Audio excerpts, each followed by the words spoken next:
On a crisp autumn day, Russian fighter jets crossed into Estonian airspace without permission. A deliberate act, not a mistake.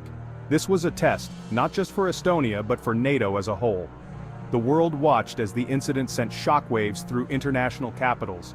The message from Moscow was clear: Russia is willing to push boundaries and challenge the West. For Estonians, the roar of those jets echoed memories of past occupations and the fragility of their freedom. The breach was a direct challenge to the rules that have kept Europe stable for decades. When a nation's airspace is violated, it threatens the security of all. NATO's response now carries global significance. This isn't just about Estonia, it's about defending the principle that every country, big or small, deserves security within its borders. The Baltic incident is a wake-up call for the West. Hopes for partnership with Russia have faded. Competition and confrontation are the new reality. The stakes are high, and decisions made in NATO capitals will shape Europe's future. Will the continent slide toward greater conflict, or can stability be restored? The world holds its breath, waiting for NATO's next move. Estonia's freedom and the credibility of the alliance hang in the balance. The coming days will reveal whether collective defense is more than just a promise. The spark over the Baltic may ignite a new era in European security. Estonia, a small nation on the Baltic Sea, shares a tense border with Russia. Its history is marked by occupation and hard-won independence in 1991. The memory of Soviet rule is fresh, making security a daily concern. Estonia joined NATO in 2004, gaining the alliance's collective defense guarantee, Article 5. For Estonia, NATO membership is a vital insurance policy. The Baltic region is a flashpoint where NATO and Russia meet directly. Russia views NATO's presence as a threat, leading to a militarized standoff in the region. Estonia spends above the NATO target on defense and leads in cybersecurity. It hosts a NATO cyber defense center and maintains a strong volunteer force. Military planes and ships from both sides operate in close quarters, raising the risk of miscalculation. Estonia is on the front line, prepared to defend itself but relying on NATO's unity. The country's security depends on both its own resilience and the alliance's strength. In this high-stakes environment, every move is watched closely. Estonia's fate is tied to the credibility of NATO's promise. The world is watching to see if that promise holds. On September 19, 2025, Estonian radar detected two unidentified aircraft speeding in from the east. The planes ignored radio calls, flew with transponders off, and crossed into Estonian airspace. They were quickly identified as Russian Su-35 fighter jets, advanced, aggressive, and uninvited. The jets flew several miles over Estonian territory before turning back, their incursion lasting less than 2 minutes. But the message was unmistakable. This was a deliberate provocation.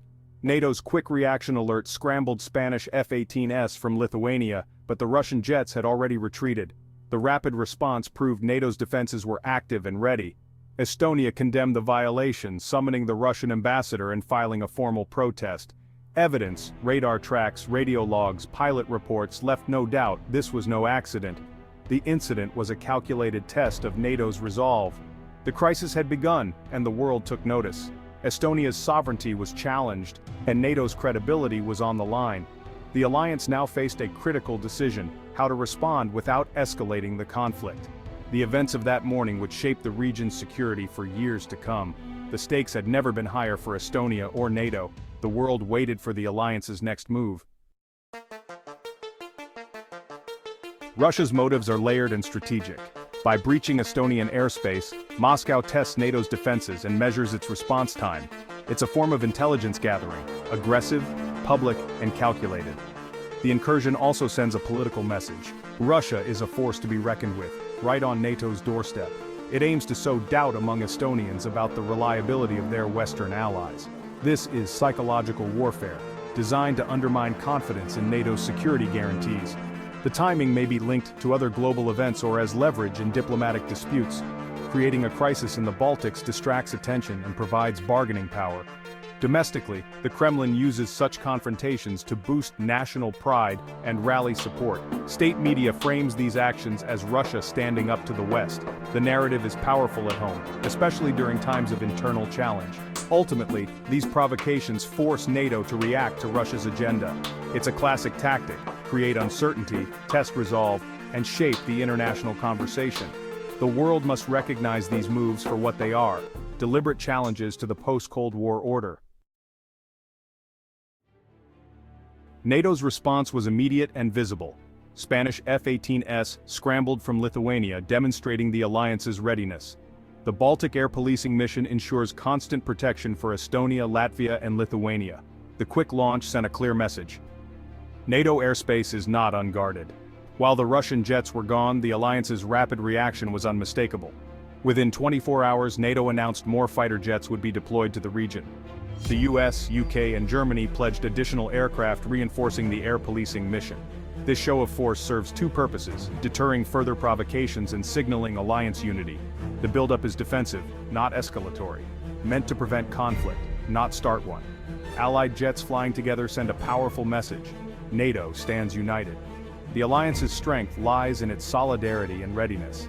Every move is calculated to deter aggression without provoking it.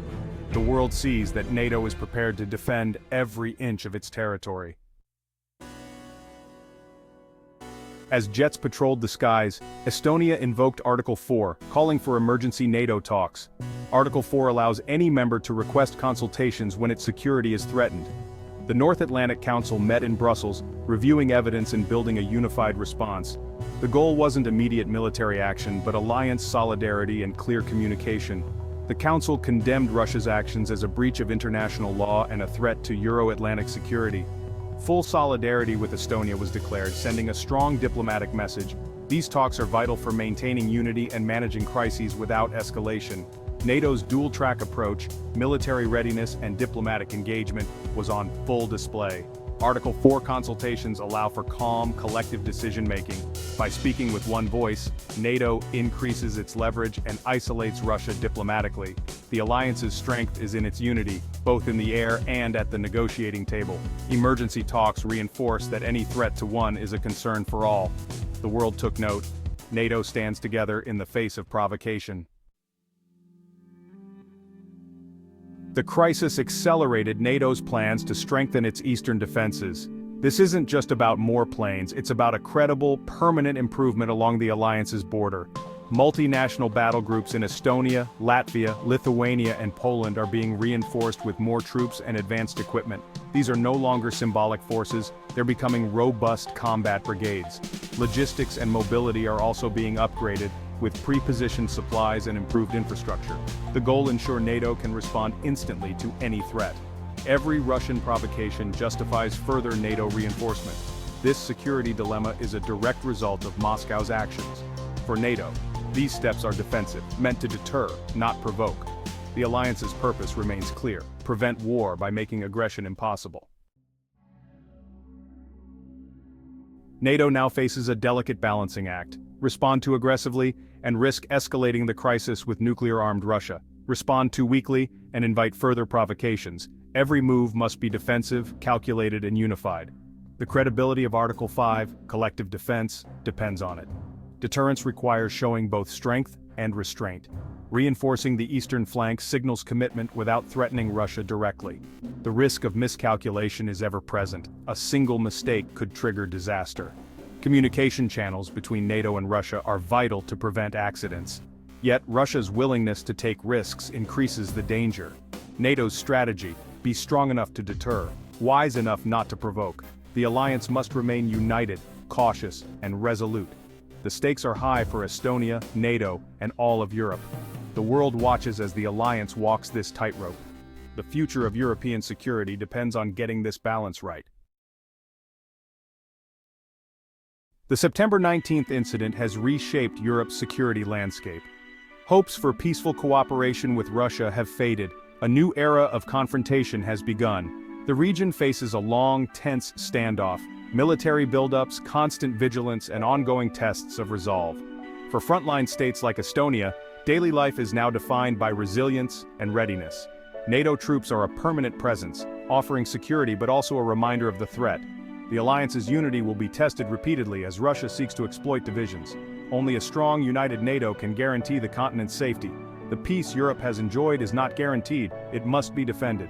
Citizens must understand what's at stake: the right of nations to choose their own future. Supporting firm, principled action is essential. The path ahead is uncertain, but the lesson is clear. Freedom requires vigilance and unity. The skies over Estonia remind us, security is never free. The world must stand together to defend it.